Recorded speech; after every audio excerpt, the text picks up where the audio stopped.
Hello ನಮಸ್ತೆ, ನಾನು ನಿಮ್ಮ Akshita. Welcome to family logs. ನಮ್ಮ ಆರುಷ್ಗೆ ನಾನು ಹೀಗೆ ಫ್ರೀಯಾಗಿ ಆಟ ಆಡೋದಕ್ಕೆ ತುಂಬ ಟೈಮ್ ಕೊಡ್ತೇನೆ. ಅಂದರೆ ಕೆಲವೊಂದು ಸಣ್ಣ ಪುಟ್ಟ ಟಾಯ್ಸ್ ಇರುತ್ತಲ್ವ, ಅದನ್ನು ಒಂದು ಬಾಕ್ಸಲ್ಲಿ ಹಾಕಿ ಕೊಟ್ಟಿರ್ತೇನೆ. ಅವನಿಗೆ ಬೇಕಾದಾಗ ಆ ಬಾಕ್ಸನ್ನು ತೆಗೆದು ಆಟ ಆಡ್ತಾನೆ ಮತ್ತು ಅದರಲ್ಲೇ ನಾನು ಸ್ಟೋರ್ ಮಾಡಿ ಇಟ್ಕೊಳ್ತೇನೆ. ಯಾಕಂದರೆ ಎಲ್ಲ ಟಾಯ್ಸ್ ಜೊತೆಗಿದ್ದರೆ ಈ ಥರ ಸಣ್ಣ ಪುಟ್ಟ ಟಾಯ್ಸ್ ತುಂಬ ಮಿಸ್ ಆಗುತ್ತೆ ಮತ್ತು ತೆಗೆದಿಡೋದಕ್ಕೆ ಕೂಡ ತುಂಬ ಕಷ್ಟ ಆಗುತ್ತಲ್ವ. ಅದಕ್ಕೋಸ್ಕರ ಒಂದು ಸಪ್ರೇಟ್ ಬಾಕ್ಸ್ ಅಂತ ಹೇಳಿ ಮೇಂಟೈನ್ ಮಾಡ್ತೇನೆ. ಅದನ್ನು ಅವನು ಅಪರೂಪಕ್ಕೆ ತೆಗೆದು ಆಡ್ತಾನೆ. ಅದನ್ನು ಓಪನ್ ಮಾಡಿದರೆ ಮಾತ್ರ ಕಂಪ್ಲೀಟಾಗಿ ಮೆಸ್ಸಿಯಾಗಿ ಹೋಗಿಬಿಡುತ್ತೆ. ಆದರೆ ನಾವು ಒಂದು ಸ್ವಲ್ಪ ಹೊತ್ತು ಕೊಟ್ಟು ಅದಾದಮೇಲೆ ಅರೇಂಜ್ ಮಾಡಿ ಇಟ್ಕೊಳ್ತೇನೆ. ಇಲ್ಲಿ ನಾನು ಸೇಮ್ ಟೈಮ್ ಬ್ಲಾಕ್ಸ್ ಅವನು ತೆಗೆದು ಆಟ ಆಡ್ತಿದ್ದ, ಅದು ಕೂಡ ಒಂದು ಸೈಡಲ್ಲಿ ಸಪ್ರೇಟಾಗಿ ಇತ್ತು ಕೆಳಗಡೆ, ಅದನ್ನು ಅರೇಂಜ್ ಮಾಡಿ ಇಡ್ತಾ ಇದ್ದೇನೆ. ಅವನಿಗೆ ಬೇರೆ ವಸ್ತುಗಳನ್ನು ಕೊಟ್ಟಿದ್ದೆ ಆಟ ಆಡೋದಕ್ಕೆ. ಆದರೆ ಒಂದು ಸ್ವಲ್ಪ ಹೊತ್ತಾದಮೇಲೆ ಅವನು ಕೂಡ ಬಂದು ನನ್ನ ಜೊತೆ ಬ್ಲಾಕ್ಸನ್ನು ತೆಗೆದು ಅರೇಂಜ್ ಮಾಡಿ ಇಡೋದಕ್ಕೆ ಪ್ರಯತ್ನ ಮಾಡ್ತಾ ಇದ್ದಾನೆ, ಹೆಲ್ಪ್ ಕೂಡ ಮಾಡ್ತಾ ಇದ್ದಾನೆ. ಅಷ್ಟೇ ಅಲ್ಲ, ಅವನು ಕೂಡ ತೆಗೆದು ಇಡ್ತಾ ಇದ್ದಾನೆ. ಇದೆಲ್ಲ ಒಂದು ದಿನಕ್ಕೆ ಆಗುವಂತಹ ಕೆಲಸ ಅಲ್ಲ, ದಿನಾಲೂ ನಾವು ಅಭ್ಯಾಸ ಮಾಡಿದ ಹಾಗೆ ಅವರು ಕಲ್ತ್ಕೊಳ್ತಾರೆ ಅಷ್ಟೇ. ಇನ್ನು ಮೊಟ್ಟೆಯನ್ನು ಮಗುವಿಗೆ ಕೊಡೋದಕ್ಕೆ ನಾವು ತುಂಬ ರೀತಿಯಲ್ಲಿ ಯೋಚನೆ ಮಾಡ್ತೇವಲ್ವ. ನಾನು ಮೊದಲೆಲ್ಲ ಅವನಿಗೆ ದಿನಾಲೂ ಕೊಡಬೇಕು ಅಥವಾ 2 ದಿನಕ್ಕೊಮ್ಮೆ ಕೊಡಬೇಕಂತ ಹೇಳಿ ಅಷ್ಟೊಂದು ಯೋಚನೆ ಮಾಡ್ತಿರಲಿಲ್ಲ. ಬಟ್ ರೀಸೆಂಟಾಗಿ ಅಟ್ಲೀಸ್ಟ್ ವಾರದಲ್ಲಿ 3 ದಿನ ಅಥವಾ 4 ದಿನ ಕೊಡಬೇಕು ಅಂತ ಹೇಳಿ ಕೊಡ್ತೇನೆ. ಮೇ ಬಿ ಬೆಳಗ್ಗೆ ತಿಂಡಿ ಟೈಮಲ್ಲಿ ಅಥವಾ ಮಧ್ಯಾಹ್ನದ ಊಟ ಟೈಮಲ್ಲಿ ಈ ಥರ ಆಮ್ಲೆಟ್ ಥರ ಮಾಡಿ ಕೊಡ್ತೇನೆ. ಆಮ್ಲೆಟ್ ಮಾಡುವಾಗ ಅದನ್ನು ತಿರುಗಿಸೋದಂದರೆ ತುಂಬ ಇಷ್ಟ ನಮ್ಮ ಆರುಷ್ಗೆ.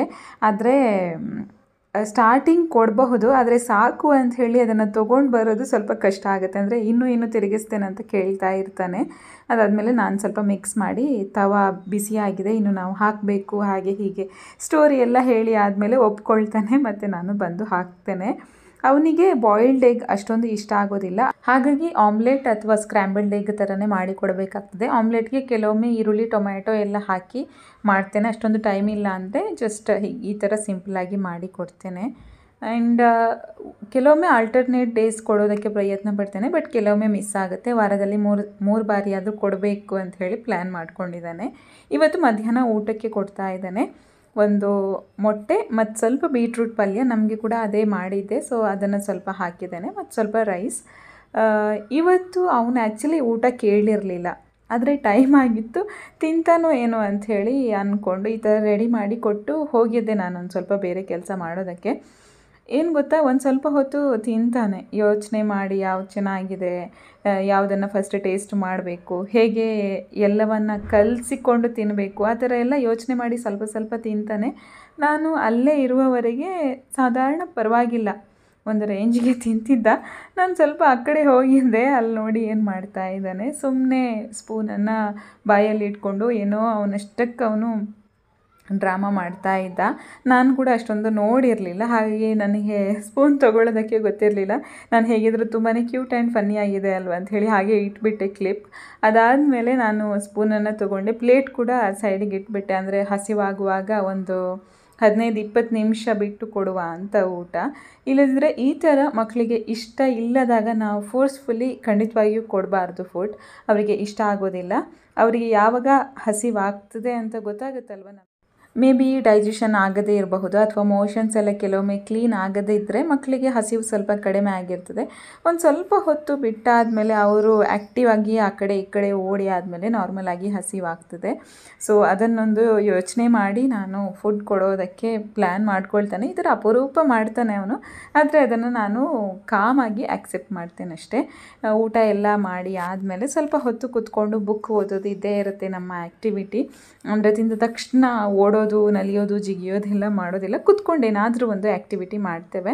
ಇವತ್ತು ಬುಕ್ಸ್ ಬೇಕು ಅಂತ ಕೇಳಿದ, ಸೊ ಬುಕ್ಸನ್ನು ತೊಗೊಂಡು ಬಂದು ಕೂತ್ಕೊಂಡು ಓದ್ತಾ ಇದ್ದಾನೆ. ಅವನು ಕೂಡ, ಅವನಿಗೆ ಇವಾಗ ಆಲ್ಮೋಸ್ಟ್ ಅದರಲ್ಲಿರುವಂತಹ ಪ್ರತಿಯೊಂದು ವಸ್ತು ಗೊತ್ತುಂಟಲ್ವ, ಹಾಗಾಗಿ ಅವನೇ ಕೂತ್ಕೊಂಡು ನೋಡ್ತಾನೆ ಇಂತಹ ಬುಕ್ಸನ್ನು. ಸ್ಟೋರಿ ಬುಕ್ಸ್ ಆದರೆ ನಾವು ಸ್ವಲ್ಪ ಓದಬೇಕಾಗ್ತದೆ, ಅಂದರೆ ಅವನಿಗೆ ಓದೋದಕ್ಕೆ ಬರೋದಿಲ್ಲ ಅಲ್ವಾ, ಚಿತ್ರ ನೋಡ್ತಾ ಕೂತ್ಕೊಳ್ತಾನೆ. ಇನ್ನೊಂದು ಪಾಯಿಂಟ್ ಏನು ಗೊತ್ತಾ, ಮಕ್ಕಳು ಬುಕ್ಕಲ್ಲಿ ಅಥವಾ ಯಾವುದೇ ಒಂದು ವಿಷಯದಲ್ಲಿ ಇಂಟ್ರೆಸ್ಟ್ ತೋರಿಸಬೇಕು ಅಂತ ಇರುವಾಗ ನಾವು ಕೂಡ ನಮ್ಮ ಜೀವನದಲ್ಲಿ ಪೇರೆಂಟ್ಸ್ ಆಗಿ ನಾವು ಕೂಡ ಅದನ್ನು ಅಳವಡಿಸ್ಕೊಂಡಿರಬೇಕು. ಆವಾಗ ಅವರಿಗೆ ತನ್ನಷ್ಟಕ್ಕೆ ಅದರಲ್ಲಿ ಇಂಟ್ರೆಸ್ಟ್ ಬರುತ್ತೆ. ನಾನಿಲ್ಲಿ ಕೂತ್ಕೊಂಡು ಬುಕ್ ಓದ್ತಾ ಇದ್ದಾನೆ, ಅವನು ಕೂಡ ಸ್ವಲ್ಪ ಬುಕ್ಸನ್ನು ಇಟ್ಕೊಂಡು ಓದ್ತಾ ಇದ್ದಾನೆ. ಆ್ಯಕ್ಚುಲಿ ಅವನಿಗೆ ಸ್ಟೋರಿ ಓದಲಿಕ್ಕೆ ಬರೋದಿಲ್ಲ ಅಲ್ವಾ, ಹಾಗೆ ಜಸ್ಟ್ ಪಿಕ್ಚರ್ಸ್ ನೋಡ್ತಾ ಎಲ್ಲ ಬುಕ್ಸನ್ನು ಒಮ್ಮೆ ಒಂದು ರೌಂಡ್ ನೋಡ್ತಾನೆ. ಅದಾದಮೇಲೆ ಎಲ್ಲಿ ಅವನಿಗೆ ಗೊತ್ತಾಗೋದಿಲ್ಲ ನೋಡಿ, ಏನು ಸ್ವಲ್ಪ ಬೋರ್ ಆಗೋದಕ್ಕೆ ಸ್ಟಾರ್ಟ್ ಆಗುತ್ತೆ ನೋಡಿ, ಆವಾಗ ನಮ್ಮನ್ನು ಕರೀತಾನೆ, ಓದಿ, ನೀವು ನನಗೆ ಓದಿ ಹೇಳಿ, ಆ ಥರ ಎಲ್ಲ ಹೇಳ್ತಾನೆ. ಆವಾಗ ನಾವು ಓದಿ ಹೇಳಿದ್ರಾಯಿತು. ಇನ್ನೊಂದು ಮೇಯ್ನ್ ಪಾಯಿಂಟ್ ಅಂದರೆ, ನಾವು ಈ ಥರ ಬುಕ್ ಇಟ್ಕೊಂಡು ಓದುವಾಗ ಮಕ್ಕಳಿಗೆ ನಮ್ಮ ಬುಕ್ಕಿನ ಮೇಲೆ ಇಂಟ್ರೆಸ್ಟ್ ಬರೋದು ಅದು ಸಾಮಾನ್ಯ. ಆ ಕ್ಲಿಪ್ಪನ್ನು ಕೂಡ ನೀವು ನೆಕ್ಸ್ಟ್ ನೋಡ್ತೀರಿ. ಆದರೆ ಆವಾಗ ನಾವು ಆ ಬುಕ್ ಕೊಡೋದೇ ಇಲ್ಲ ಅನ್ನೋದಕ್ಕಿಂತ ಈ ಬುಕ್ಕನ್ನು ಒಮ್ಮೆ ಕೊಟ್ಟು, ಅಂದರೆ ನಾವು ನೋಡ್ತಾ ಇರಬೇಕು, ಕೆಲವೊಮ್ಮೆ ಹರಿದಾಕ್ತಾರೆ. ನಾವು ಓದುವಂತಹ ಬುಕ್ಕಿನ ಪೇಜಸ್ ಅಷ್ಟೊಂದು ಒಳ್ಳೆ ಕ್ವಾಲಿಟಿ ಇರೋದಿಲ್ಲ ಅಲ್ವಾ, ಅವ್ರು ಹಿಡಿಯುವಾಗ ಹರಿದೋಗುವಂತಹ ಚಾನ್ಸಸ್ ಇರುತ್ತೆ. ಆದರೆ ಅವ್ರು ನೋಡಿದಾದಮೇಲೆ ಅವರಿಗೆ 100%, 99% ಅಂತ ಹೇಳ್ಬಹುದು, ಬೋರ್ ಆಗುತ್ತೆ. ಯಾಕಂದರೆ ಅದರಲ್ಲಿ ಪಿಕ್ಚರ್ಸ್ ಎಲ್ಲ ಜಾಸ್ತಿ ಇರೋದಿಲ್ಲ, ಕಲರ್ಫುಲ್ ಇರೋದಿಲ್ಲ. ಆದರೆ ಜಸ್ಟ್ ಇಂಟ್ರೆಸ್ಟಿಗೋಸ್ಕರ ಏನೋ ಒಂದು ಕುತೂಹಲ ಇರುತ್ತಲ್ವ ಅವರಿಗೆ, ಅದಕ್ಕೆ ಕೇಳ್ತಾರಷ್ಟೇ. ಆವಾಗ ನಾವು ಒಂದು ಕೊಟ್ಟು ಜಾಗ್ರತೆಯಿಂದ ನೋಡಿಕೊಂಡ್ರೆ ಮತ್ತೆ ಪುನಃ ಕೇಳ್ತಾರೆ. ನೆಕ್ಸ್ಟ್ ಟೈಮಿಂದ ಕೇಳೋದೇ ಇಲ್ಲ ಅಂತ ಏನೂ ಇಲ್ಲ, ಮತ್ತೆ ಕೇಳ್ತಾರೆ. ನೆಕ್ಸ್ಟ್ ಡೇ ಪುನಃ ಕೇಳ್ತಾರೆ. ಆದರೆ ಒಂದು ಸ್ವಲ್ಪ ದಿನ ಕೇಳ್ತಾರೆ, ಅದಾದಮೇಲೆ ಇಲ್ಲ. ನಾವು ಇನ್ನೂ ಏನಾದರೂ ಹೊಸ ಬುಕ್ಸ್ ತಂದರೆ ಹೊರಗಡೆ, ಆವಾಗ ಮಾತ್ರ ಕೇಳ್ತಾರೆ. ಆದರೆ ಅದನ್ನು ಕೂಡ ನೋಡುವಾಗ ನಾವು ಅದನ್ನು ಸಿಂಪಲಾಗಿ ಏನೋ ಒಂದು ಮಾತಾಡಿ ಎಕ್ಸ್ಪ್ಲೇನ್ ಮಾಡಿದರೆ ಸ್ವಲ್ಪ ಇಂಟ್ರೆಸ್ಟು ಬರುತ್ತೆ, ಸ್ವಲ್ಪ ಬೋರು ಆಗುತ್ತೆ. ಅದಾದಮೇಲೆ ರಿಟರ್ನ್ ಕೊಡ್ತಾರೆ ಆರಾಮಾಗಿ.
ಹೀಗೆ ಸ್ವಲ್ಪ ಹೊರಗಡೆ ಹೊರಟ್ವಿ. ಆ್ಯಕ್ಚುಲಿ ಏನು ಗೊತ್ತಾ, ಸ್ಟೆಪ್ಸ್ ಯೂಸ್ ಮಾಡೋದು ತುಂಬ ಒಳ್ಳೆಯದು. ಲಿಫ್ಟ್ ಇದ್ರೂ ಒಂದು ತುಂಬ ಜಾಸ್ತಿ ಸ್ಟೆಪ್ಸ್ ಇದ್ದರೆ ನಮ್ಗೆ ಹತ್ತೋದು ಇಳಿಯೋದು ಕಷ್ಟ ಆಗುತ್ತೆ. ಆದರೆ ಒಂದು 3 ಫ್ಲೋರ್ಸ್ ಎಲ್ಲ ಇರುವಾಗ ನಾವು ಆರಾಮಾಗಿ ಹತ್ತಿ ಇಳಿಬಹುದಲ್ವ. ಮತ್ತು ಚಾನ್ಸ್ ಇರುವಾಗ ಸ್ಟೆಪ್ಸಲ್ಲಿ ಹೋಗೋದಕ್ಕೆ ಪ್ರಯತ್ನ ಪಡ್ತೇನೆ. ಆದರೆ ಅವನನ್ನು ಹಿಡ್ಕೊಂಡು ಹೋಗೋದು ಸ್ವಲ್ಪ ಕಷ್ಟನೇ. ಇನ್ನೊಂದು ಏನು ಗೊತ್ತಾ, ನಾನು ಯಾವಾಗಲೂ ಲ್ಯಾಪ್ಟಾಪ್ ಹಿಡ್ಕೊಂಡು ಏನಾದರೂ ಕೆಲಸ ಮಾಡ್ತೇನೆ. ಧೀರಜ್ ಕೂಡ ಲ್ಯಾಪ್ಟಾಪ್ ಹಿಡ್ಕೊಂಡು ಕೆಲಸ ಮಾಡ್ತಾರಲ್ವ, ಅದಕ್ಕೆ ಅವನು ಒಂದು ಕೇಳಿದ್ದ. ಹಾಗೆ ನಾವೊಂದು ಹಳೆಯ ಲ್ಯಾಪ್ಟಾಪ್ ಅವನಿಗೆ ಕೊಟ್ಟಿದ್ವಿ. ದಾದ ಮಲ್ಪುನಿಯ ದಾಯಿ cut ಮಲ್ಪುನ್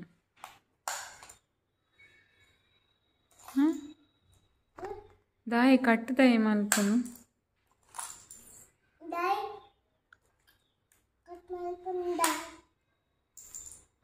बोर्चे laptop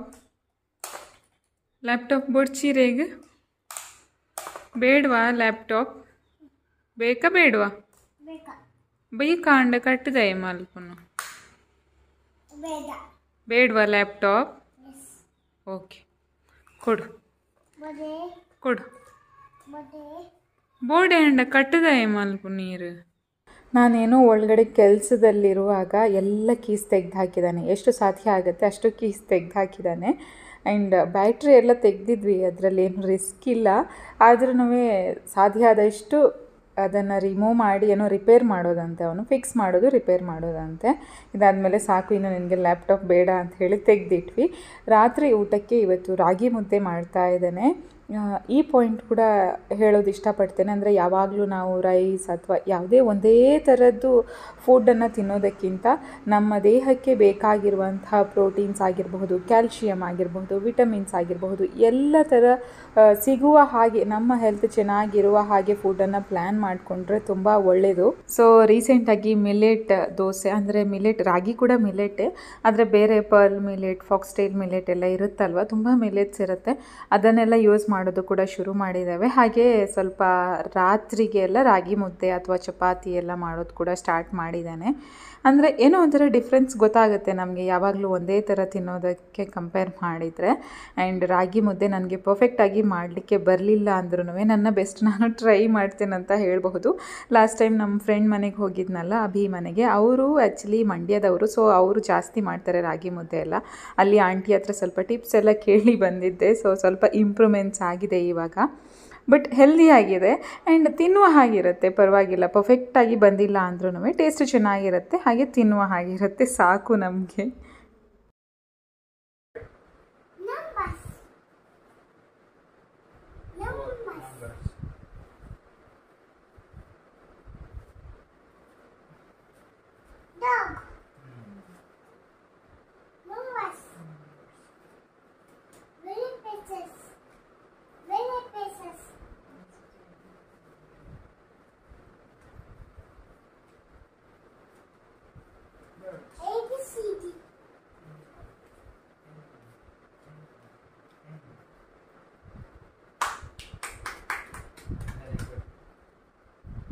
No. This is alphabets.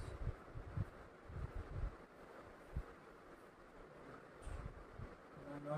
Wrong. This is bird. Very good.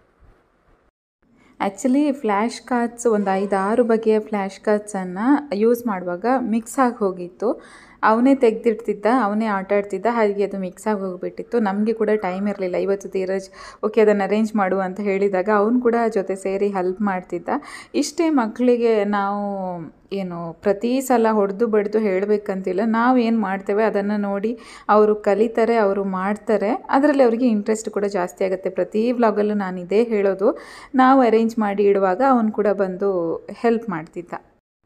Help ಮಾಡ್ತಿದ್ದ ಅಂದರೆ ಮೇ ಬಿ ಸಿಂಪಲ್ ಆಗುತ್ತೆ ಅನಿಸುತ್ತೆ. ನೀವು ನೋಡ್ತಿರಬಹುದು ಅವನ ಕೈಯಲ್ಲಿ ಯಾವ ಕಾರ್ಡ್ ಬರುತ್ತೆ, ಅಲ್ಲಿ 6 ಸೆಟ್ ಇದೆ. Animals, birds, vegetables, alphabets, numbers ಮತ್ತು ಫ್ರೂಟ್ಸ್. ಅದನ್ನು ಸರಿಯಾಗಿ ಇಡೋದಕ್ಕೆ ಅವನು ಪ್ರಯತ್ನ ಮಾಡ್ತಾ ಇದ್ದಾನೆ. ಕೆಲವೊಂದು ಸಲ ಮಿಸ್ ಆಗುತ್ತೆ. ಅದನ್ನು ನಾವು ಸರಿ ಇಲ್ಲ ಅಂತ ಹೇಳಿದರೆ ಮತ್ತೆ ಯೋಚನೆ ಮಾಡಿ ಕರೆಕ್ಟ್ ಮಾಡಿ ಇಡ್ತಾನೆ. ಸೊ ಇಷ್ಟೇ ಸಿಂಪಲ್ ಆದಂತಹ ವಿಷಯ ಅಲ್ವಾ. ಆದರೆ ಅದನ್ನು ನೋಡಿದ್ರೆ ನಮಗೆ 100% ಗೊತ್ತಾಗುತ್ತೆ ಅವನಿಗೆ ಯಾವುದು ಏನು ಅಂತ ಹೇಳಿ ಕರೆಕ್ಟಾಗಿ ಗೊತ್ತುಂಟು. ಜೊತೆಗೆ ಅವನಿಗೆ ಅದರದ್ದು ಹೆಸರು ಕೂಡ ಗೊತ್ತುಂಟು. ಅದು ಮೊದಲಿಂದನೇ ಅವನಿಗೆ ಅಭ್ಯಾಸ ಅಲ್ವಾ. ಸೊ ಅದು ಅಭ್ಯಾಸ ಆಗೋಗ್ಬಿಟ್ಟಿದೆ ಇವಾಗ. ಅವನಿಗೆ ನೋಡಿದಾಗಲೇ 100% ಕರೆಕ್ಟಾಗಿಯೇ ಹೇಳ್ತಾನೆ. ಮೂಡ್ ಸರಿ ಇದ್ದರೆ ಅದೊಂದು ಬ್ರ್ಯಾಕೆಟಲ್ಲಿ ಹೇಳಬೇಕಾಗ್ತದೆ. ಕೆಲವೊಂದು ಸಲ ಮಕ್ಕಳ ಮೂಡ್ ಹೇಗಿರುತ್ತಂತ ನಾವು ಹೇಳೋದಕ್ಕಾಗೋದಿಲ್ಲ ಅಲ್ವಾ. ಇನ್ನೊಂದು ಏನು ಗೊತ್ತಾ, ಅವರು ಈ ಥರ ಏನಾದರೂ ಕೆಲಸ ಮಾಡುವಾಗ ಅದನ್ನು ನಾವು ಅಪ್ರಿಷಿಯೇಟ್ ಮಾಡೋದು ತುಂಬ ಮುಖ್ಯ ಆಗುತ್ತೆ. ಇವಾಗ ಅವನು ಇಡ್ತಾ ಇದ್ದಾನೆ, ನಾವು ನಮ್ಮಷ್ಟಕ್ಕೆ ಮೊಬೈಲ್ ನೋಡೋದು, ಪಕ್ಕದಲ್ಲಿ ಕೂತ್ಕೊಂಡು ನಾವು ನಮ್ಮಷ್ಟಕ್ಕೆ ಹರಟೆ ಹೊಡೆಯೋದೆಲ್ಲ ಮಾಡಿದರೆ ಅವರಿಗೆ ಅದರಲ್ಲಿ ಏನು ನಾನು ಇದನ್ನು ಕಂಟಿನ್ಯೂ ಮಾಡಬೇಕು ಅಂತ ಹೇಳಿ ಗೊತ್ತಾಗೋದಿಲ್ಲ, ಬಿಟ್ಬಿಡ್ತಾರೆ. ಅದರ ಬದಲಿಗೆ ನಾವು ಕೂಡ ಮಧ್ಯೆ ಒಂದೊಂದು ಇಡೋದು, ಅಥವಾ ಅವರು ಏನು ಇಟ್ಟಿದ್ದಾರೆ ಅದು ಸರಿ ಇಲ್ಲದಾಗ ಹೇಳೋದು. ಅಲ್ಲದಿದ್ದರೆ ಅವರು ಸರಿ ಮಾಡಿದ್ದನ್ನು ನಾವು ಅಪ್ರಿಷಿಯೇಟ್ ಮಾಡೋದು. ಇದು 3 ಪಾಯಿಂಟ್ ತುಂಬ ಮುಖ್ಯ ಆಗುತ್ತೆ ಮಕ್ಕಳಿಗೆ. ಒಂದು ಒಳ್ಳೆಯ ನೇಚರ್, ಜೊತೆಗೆ ಅವರಿಗೆ ಯಾವುದೇ ಒಂದು ವಸ್ತುವಿನಲ್ಲಿ ಇಂಟ್ರೆಸ್ಟ್ ತರೋದಕ್ಕೆ. ಮತ್ತು ನಾವು 3 ಜನ ಕೂತ್ಕೊಂಡು ಊಟ ಮಾಡ್ತಾ ಇದ್ದೇವೆ. ಆರುಷಿದು ಊಟ ಆಲ್ರೆಡಿ ಆಗಿದೆ. ಸೊ ಅವನು ಅಲ್ಲಿ ಇಲ್ಲಿ ಓಡಾಡೋದು, ಆಟ ಆಡೋದು ಅದೇ ಮಾಡ್ತಾ ಇರ್ತಾನೆ. ಅಲ್ಲಿ ಏನು ಕೆಳಗಡೆ ಟೇಬಲ್ ಮೇಲೆ ಬಿದ್ದರೆ ಒಂದು ಟಿಶ್ಯೂ ತಂದು ಕೊಡ್ತಾನೆ, ನೀವು ಒರೆಸಿ ಹಾಗೆ ಹೀಗೆ ಅಂತ ಹೇಳಿ. ಇದೆಲ್ಲ ಅದೇ ನಾನು ಆವಾಗಲೇ ಹೇಳಿದ ಹಾಗೆ ನಾವೇನು ಮಾಡ್ತೇವೆ ಅದನ್ನು ನೋಡಿ ಕಲಿತಾರೆ ಅಷ್ಟೇ. ಇವತ್ತು ರಾಗಿ ಮುದ್ದೆಗೆ ನಾನು ಚಿಕನ್ ಮಾಡಿದ್ದೆ. ಸೊ ಚಿಕನ್ ಜೊತೆಗೆ ರಾಗಿ ಮುದ್ದೆ ತಿಂತಾ ಇದ್ದೇವೆ. ನಮ್ಮ ಆರುಷ್ನನ್ನು ಹಿಡ್ಕೊಂಡು ಊಟ ಮಾಡೋದೊಂದು ದೊಡ್ಡ ಸಾಧನೆ ಮಾಡಿದಾಗೆ. ನಾವು ಈ ಟೈಮಲ್ಲಿ ಕೂಡ ಅಷ್ಟೊಂದು ಟಿ ವಿ ಎಲ್ಲ ಹಾಕೋದಕ್ಕೆ ಎಂಟರ್ಟೈನ್ ಮಾಡೋದಿಲ್ಲ ನಾವು ಫ್ರೀ ಆಗಿದ್ದರೆ. ಆ್ಯಂಡ್ ಇದು ನೆಕ್ಸ್ಟ್ ಡೇ ಕ್ಯಾಪ್ಚರ್ ಮಾಡಿರೋದು. ಪಪ್ಪನಿಗೆ ಚೆಕಪ್ಪಿಗೆ ಅಂತ ಹೇಳಿ ಹಾಸ್ಪಿಟ್ಲಿಗೆ ಕರ್ಕೊಂಡು ಹೋಗ್ತಾ ಇದ್ದಾನೆ. ಇವತ್ತು ಆಟೋ ಬುಕ್ ಮಾಡಿದ್ದಾನೆ. ನನಗೆ ಈ ಥರ ಹೋಗುವಾಗ ಅಂದರೆ ಕ್ಯಾಬ್ ಬುಕ್ ಮಾಡ್ತೇನೆ ಅಂತ ಓಲಾ ಉಬರ್ ಎಲ್ಲ ಬುಕ್ ಮಾಡುವಾಗ ನನಗೆ ಕಾರ್ ಬುಕ್ ಮಾಡೋದಕ್ಕಿಂತ ಜಾಸ್ತಿ ಆಟೋ ಖುಷಿಯಾಗುತ್ತೆ ಹೋಗೋದಕ್ಕೆ. ಸೊ ಆಟೋ ಬುಕ್ ಮಾಡಿಕೊಂಡು ಹೋಗ್ತಾ ಇದ್ದೇವೆ. ಹೆಚ್ಚಾಗಿ ಧೀರಜ್ ಕರ್ಕೊಂಡು ಹೋಗ್ತಾರೆ ಯಾವಾಗಲೂ. ಹೆಚ್ಚಾಗಿ ಎಲ್ಲ 99% ಅವರೇ ಕರ್ಕೊಂಡು ಹೋಗೋದು. ಕೆಲವೊಂದು ಸಲ ನಮಗೆ ವೀಕೆಂಡ್ ಅಪಾಯಿಂಟ್ಮೆಂಟ್ ಸಿಗಲಿಲ್ಲ ಅಂತ ಇರುವಾಗ ಮಾತ್ರ, ವೀಕ್ ಡೇಸ್ ಹೋಗಬೇಕಾಗ್ತದಲ್ವ, ಆವಾಗ ನಾನು ಕರ್ಕೊಂಡು ಹೋಗ್ತೇನೆ. ನಾನು 1-2-3 ಸಲ ಹೋಗಿದ್ದೇನೆ ಅಷ್ಟೇ ಅನಿಸುತ್ತೆ. ಆ್ಯಂಡ್ ಇವತ್ತು ಹೋಗ್ತಿರುವಂಥ ಹಾಸ್ಪಿಟ್ಲಿಗೆ ನಾನು ಹೋಗೋದು ಫಸ್ಟ್ ಟೈಮ್. ಯಾವತ್ತೂ ಅಂದರೆ ಬೇರೆ ಬೇರೆ ಡಾಕ್ಟರ್ಸನ್ನು ಕನ್ಸಲ್ಟ್ ಮಾಡಬೇಕಾಗ್ತದೆ ನಮ್ಮ ಪಾಪನಿಗೆ. ಸೊ ಇವತ್ತು ಹೋಗೋದಕ್ಕೆ ನಾನು ಹೋಗೋದು ಫಸ್ಟ್ ಟೈಮ್. ಯಾವಾಗಲೂ ಧೀರಜೇ ಹೋಗ್ತಾಯಿದ್ರು ಒಂದು 7-8-9 ತಿಂಗಳಿಂದ ಈ ಡಾಕ್ಟ್ರನ್ನ ಕನ್ಸಲ್ಟ್ ಮಾಡೋದಕ್ಕೆ. ವೀಕ್ ಡೇ ಆಗಿರೋದ್ರಿಂದ ನಾನು ಪಾಪ ಮಾತ್ರ ಹೋಗ್ತಿದ್ದೇವೆ. ಆರುಷ್ನ ಮನೆಯಲ್ಲೇ ಬಿಟ್ಟು ಬಂದಿದ್ದೇನೆ. ಅವನನ್ನು ಕರ್ಕೊಂಡು ಬಂದರೆ ಕೂಡ ಏನು ಗೊತ್ತಾ, ಹಾಸ್ಪಿಟ್ಲಿಗೆಲ್ಲ ಹೋಗುವಾಗ ನಾವು ಮಕ್ಕಳನ್ನು ಅನಾವಶ್ಯಕವಾಗಿ ಕರ್ಕೊಂಡು ಹೋಗೋದು ಕೂಡ ಅಷ್ಟೊಂದು ಸರಿಯಲ್ಲ ಅಲ್ವಾ. ಅಲ್ಲಿ ಚೆಕಪ್ ಎಲ್ಲ ಆದಮೇಲೆ ನಾವು ರಿಟರ್ನ್ ಬರ್ತಾ ಇದ್ದೇವೆ. ಹಾಗೆ ಇದು ಬೇರೆ ಆಟೋ. ಆ್ಯಂಡ್ ಸೊ ನಾನು ಆರುಷ್ನನ್ನ ಮನೆಯಲ್ಲೇ ಬಿಟ್ಟು ಹೋಗಿದ್ದೆ. ಧೀರಜ್ ಹೇಳಿದರೆ ಅವನಿಗೆ ಸ್ವಲ್ಪ ಟಿ ವಿ ಹಾಕಿ ಅಥವಾ ಬುಕ್ಸ್ ಏನಾದರೂ ಕೊಟ್ಟು ಪ್ಯಾರಲಲ್ ಆಗಿ ನಾನು ಕೆಲಸ ಮಾಡ್ಕೊಳ್ತೇನೆ, ನೀವು ಹೋಗಿ ಬನ್ನಿ ಅಂತ ಹೇಳಿದರು. ಆದರೆ ಅವರಿಗೆ ಜಾಸ್ತಿ ಕೆಲಸ ಮಾಡೋದಕ್ಕೆ ಅವ್ನು ಬಿಡಲೇ ಇಲ್ಲ ಅಂತೆ. ನಮ್ಮ ಮಗಂದು ಏನು ಸ್ಪೆಷಾಲಿಟಿ ಅಂದರೆ ಅವನಿಗೆ ಟಿ ವಿ ಹಾಕಿದ್ರೆ ಕೂಡ ಸಮಾಧಾನ ಆಗೋದಿಲ್ಲ. ಯಾಕಂದರೆ ಅವನಿಗೆ ಅಭ್ಯಾಸನೇ ಇಲ್ಲ ಡೇ ಟೈಮಲ್ಲಿ ಜಾಸ್ತಿ ಟಿ ವಿ ಎಲ್ಲ ನೋಡಿ. ಹಾಗಾಗಿ ಸ್ವಲ್ಪ ಬೋರ್ ಆಗ್ತಿತ್ತು ಅವನಿಗೆ. ಹಾಯ್ ಆರುಷ್.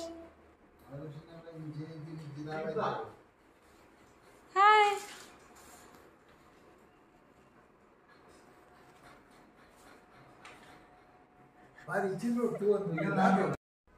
ನಮ್ಮ ನೆನಪು ಜಾಸ್ತಿ ಅಳು ಚೀರಾಟ ಏನೂ ಇಲ್ಲ ಅಂತೆ. ಅವನಷ್ಟಕ್ಕೆ ಅವನು ಆಟ ಆಡ್ತಿದ್ದ. ಬಟ್ ಧೀರಜ್ ಜೊತೆಗಿರಬೇಕಿತ್ತು. ಅವನಿಗೆ ಊಟ ಕೊಟ್ಟು ಧೀರಜ್ ಕೂಡ ಇವಾಗ ಊಟ ಮಾಡ್ತಿದ್ದಾರೆ. ನಾವು ಹಾಸ್ಪಿಟ್ಲಲ್ಲೇ ಊಟ ಮಾಡಿ ಬಂದ್ವಿ. ತುಂಬ ಡಿಲೇ ಆಯಿತು ನಮಗೆ ಇವತ್ತು ಅಪಾಯಿಂಟ್ಮೆಂಟ್ ಸಿಗುವಾಗ. ಒಮ್ಮೆ ಏನೋ ಹೇಳಿದ ಅಂತೆ, ಅಮ್ಮ ಮತ್ತು ಅಜ್ಜ ಆಟೋದಲ್ಲಿ ಹೋದರು ಅಂತ ಹೇಳಿ, ಅಷ್ಟೇ. ಬೇರೆ ಏನು ನೆನಪು ಅದು ಇದು ಏನೂ ಇಲ್ಲ. ನಮ್ಮ ಸರಿಗೆ ಯಾರಾದರೂ ಜೊತೆಗೆ ಆಟ ಆಡಿದರೆ ಆಯಿತು. ಅಮ್ಮನೇ ಬೇಕು ಅಪ್ಪನೇ ಬೇಕು ಅಂತ ಏನೂ ಇಲ್ಲ. ಅದೊಂಥರ ಒಳ್ಳೆಯ ವಿಷಯನೇ.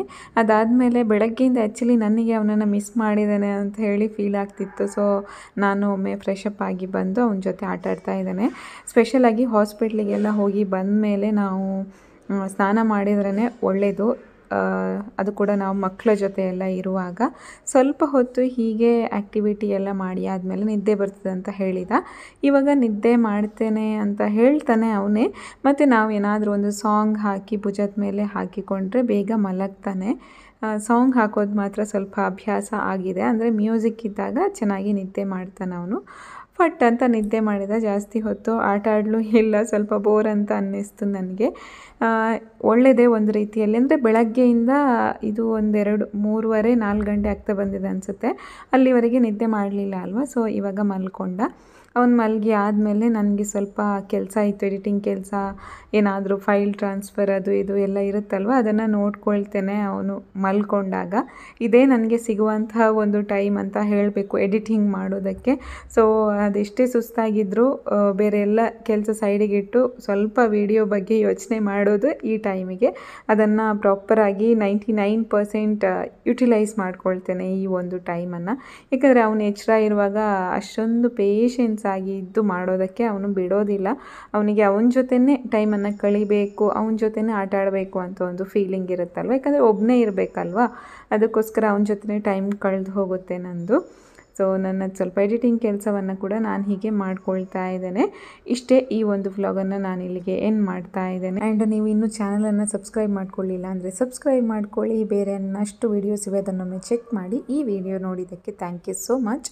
ಇನ್ನು ನೆಕ್ಸ್ಟ್ ವಿಡಿಯೋದಲ್ಲಿ ಸಿಗ್ತೀನಿ. ಅಲ್ಲಿವರೆಗೆ take care and bye bye.